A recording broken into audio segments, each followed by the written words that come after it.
കേരളത്തിലെ ആരോഗ്യ വകുപ്പ് ഇന്ന് വെന്റിലേറ്ററിൽ കിടക്കുകയാണ്. കേരളത്തിലെ ആരോഗ്യ വകുപ്പിനെ വെന്റിലേറ്ററിലാക്കിയത് ആരോഗ്യ വകുപ്പ് മന്ത്രിയും ഈ സർക്കാരും ചേർന്നാണ്. ഇതുപോലെ താറുമാറായ ഒരു കാലഘട്ടം, ആരോഗ്യരംഗം ഇതുപോലെ താറുമാറായ ഒരു കാലഘട്ടം ഇതിനു മുമ്പ് ഒരിക്കലും നമ്മുടെ നാട്ടിൽ ഉണ്ടായിട്ടില്ല. എന്തെല്ലാം പ്രതിസന്ധികൾ ഉണ്ടാവുമ്പോഴും നമ്മുടെ നാട്ടിലെ മെഡിക്കൽ കോളേജുകളിലും പ്രാഥമിക ആരോഗ്യ കേന്ദ്രങ്ങളിലും താലൂക്ക് ആശുപത്രികളിലും ജില്ലാ ആശുപത്രികളിലുമൊക്കെ പാവപ്പെട്ടവർ ജനങ്ങൾക്ക് അവിടെ പോയി ചികിത്സിക്കാനുള്ള അവസരം ഉണ്ടായിരുന്നു. ഇന്ന് ഈ സർക്കാർ സ്വകാര്യ ആശുപത്രി ലോബിക്ക് വേണ്ടി മാത്രമാണ് അവരുടെ എല്ലാ നിലപാടുകളും എടുക്കുന്നത്. സമ്പൂർണമായിട്ട് കേരളത്തിലെ പൊതുജനാരോഗ്യ മേഖലയെ ഈ സർക്കാർ തല്ലി തകർത്തിരിക്കുക. പ്രാഥമികാരോഗ്യ കേന്ദ്രങ്ങളിൽ ചെന്നാൽ മരുന്നില്ല, ചെറിയ പരിശോധനകൾ പോലും നടത്താനുള്ള സാഹചര്യമില്ല, ആവശ്യത്തിന് ഡോക്ടർമാരില്ല. ഒട്ടുമിക്ക താലൂക്ക് ആശുപത്രികളിലും ജില്ലാ ആശുപത്രികളിലും ആവശ്യം വേണ്ട അടിസ്ഥാന സൗകര്യങ്ങൾ പോലുമില്ല. മെഡിക്കൽ കോളേജുകളിൽ എന്താണ് സംഭവിക്കുന്നതെന്ന് ഡയറക്ടർ തന്നെ കഴിഞ്ഞ ദിവസം പരസ്യമായി ഫേസ്ബുക്കിലൂടെ പറഞ്ഞിരിക്കുന്നു. ഒരു സർജിക്കൽ സൂചിയുമായിട്ട് ആളുകൾ ഒരു ചെറിയ ശസ്ത്രക്രിയ നടത്തണമെങ്കിൽ എല്ലാ ഉപകരണങ്ങളുമായിട്ട് ആളുകൾ വരണം. പിന്നെ ഇവിടെ വരേണ്ട ആവശ്യം എന്താണ്? ഇവിടെ അനസ്തേഷ്യ കൊടുക്കാൻ മരുന്നില്ല, ആവശ്യത്തിന് ഡ്യൂട്ടിയിൽ ഡോക്ടർമാരില്ല, നഴ്സുമാരില്ല, ശസ്ത്രക്രിയ ഉപകരണങ്ങൾ ഒന്നും തന്നെ ഇല്ല, പ്രധാനപ്പെട്ട മരുന്നുകളില്ല. രോഗികൾ വന്നാൽ അവർക്ക് ജീവനോടെ തിരിച്ചു പോവാൻ സാധിക്കുമോ എന്നുള്ള കാര്യത്തിൽ ഒരറപ്പുമില്ല. രോഗം മാറി തിരിച്ചു പോകാനാണ് ആളുകൾ മെഡിക്കൽ കോളേജിലേക്ക് വരുന്നത്. എന്നാൽ ആംബുലൻസ്, മൃതദേഹ സൗകര്യ പിന്നെ സംസ്കരിക്കാനുള്ള മറ്റെല്ലാ തയ്യാറെടുപ്പുകളും നടത്തിയിട്ടാണ് ആളുകൾ മെഡിക്കൽ കോളേജിലേക്ക് വരുന്നത്.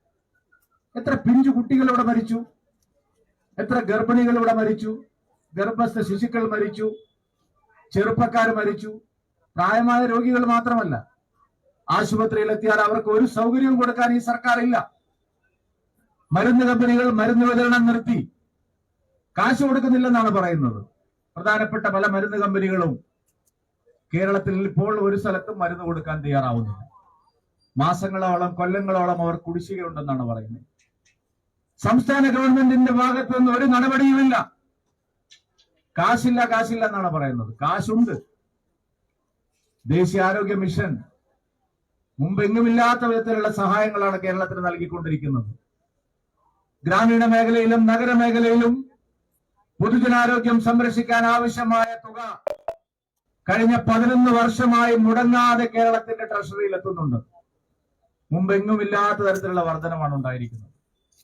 2004 മുതൽ 14 വരെയുള്ള കാലയളവിൽ കിട്ടിയതിനേക്കാൾ 15 മടങ്ങ് തുക കേരളത്തിലെ ആരോഗ്യ മേഖലയെ സംരക്ഷിക്കാൻ മോദി സർക്കാർ കേരളത്തിന് നൽകുന്നുണ്ട്.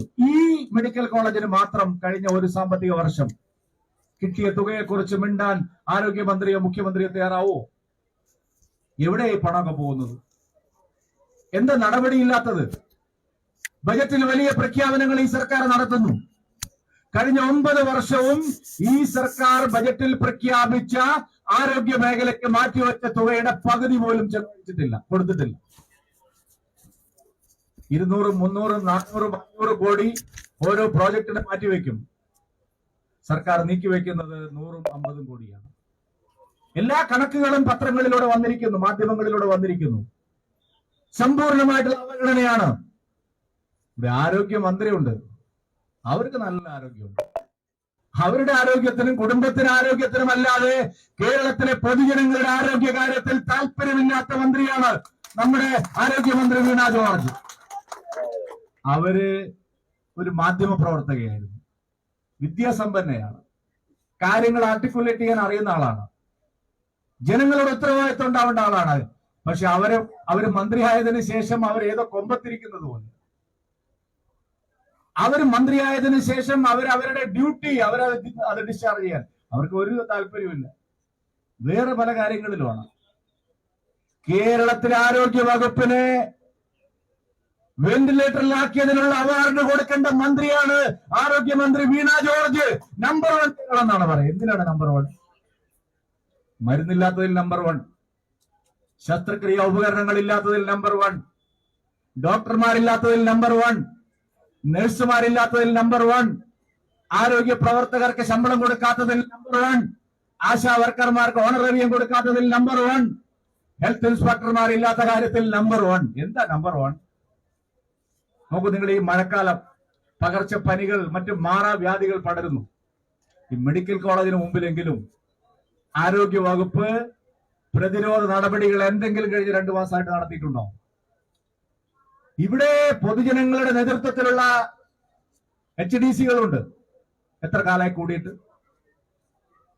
1 വർഷത്തിലധികമായി ഇവിടുത്തെ ഹോസ്പിറ്റൽ ഡെവലപ്മെന്റ് കമ്മിറ്റിയുടെ ജനറൽ ബോഡി കൂടിയിട്ട്. എക്സിക്യൂട്ടീവ് കമ്മിറ്റി മാത്രമാണ് കൂടുന്നത്. മരുന്നുകൾ പർച്ചേസ് ചെയ്യാനൊക്കെയുള്ള തീരുമാനം അവിടെയാണ് എടുക്കുന്നത്. തീവട്ടിക്കൊള്ളയാണ് ഇവിടെ നടക്കുന്നത്. പല മരുന്ന് കമ്പനികൾക്കും നിലവാരമില്ലാത്ത മരുന്നുകൾക്ക് പോലും മൾട്ടിനാഷണൽ കമ്പനികളുടെ മരുന്നിന്റെ വിലയാണ് കൊടുക്കുന്നത്. കൊള്ളയാണ് ഇവിടെ നടക്കുന്നത്. ആരോഗ്യ വകുപ്പ് മന്ത്രിയും കൂടെയുള്ള സജീവനും കൂടി 100 കണക്കിന് കോടി രൂപയുടെ കൊള്ളയാണ് മെഡിക്കൽ പർച്ചേസിന്റെ കാര്യത്തിൽ കേരളത്തിൽ നടത്തിയിരിക്കുന്നത്. സമഗ്രമായ അന്വേഷണം ആവശ്യമുണ്ട്. തീവെട്ടിക്കൊള്ളയാണ്. എല്ലാം നിയന്ത്രിക്കുന്നത് സജീവനും സംഘവുമാണ്.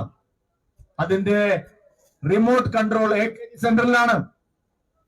ജനങ്ങൾ ഈ പരിതാപകരമായ അവസ്ഥയിൽ കഷ്ടപ്പെടുമ്പോ അതിൽ നിന്ന് കൈയിട്ട് വാരുകയാണ്.